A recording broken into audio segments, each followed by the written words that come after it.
এবার পাকিস্তান সিরিজের জন্য শক্তিশালী স্কোয়াড ঘোষণা করল বাংলাদেশ। আগামী 20 জুলাই থেকে মাঠে গড়াবে বাংলাদেশ এবং পাকিস্তানের মধ্যকার 3 ম্যাচের টি-20 সিরিজ। আসন্ন এই সিরিজের জন্য 16 সদস্যের দল ঘোষণা করেছে বাংলাদেশ ক্রিকেট বোর্ড বিসিবি। সদ্য সমাপ্ত শ্রীলঙ্কার বিপক্ষে সিরিজের স্কোয়াড থেকে কোনো পরিবর্তন আনা হয়নি এই সিরিজের জন্য। এর বড় কারণ গত সিরিজের পারফরম্যান্স।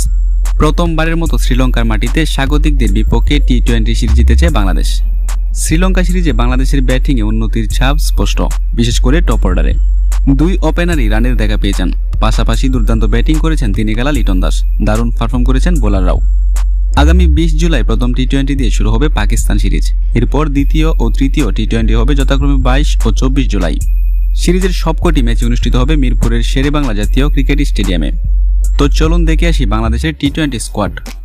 লিটন কুমার দাস অধিনায়ক, তানজিদ হাসান তামিম, পারভেজ হোসেন ইমন, মোহাম্মদ নাঈম শেখ, তাওহিদ হৃদয়, জাকির আলী অনিক, শামীম হোসেন পাটোয়ারি, মেহেদী হাসান মিরাজ, রিশাদ হোসেন, শেখ মেহেদী হাসান, নাসুম আহমেদ, তাসকিন আহমেদ, মুস্তাফিজুর রহমান, শরীফুল ইসলাম, তানজিম হাসান সাকিব ও মোহাম্মদ সাইফুদ্দিন।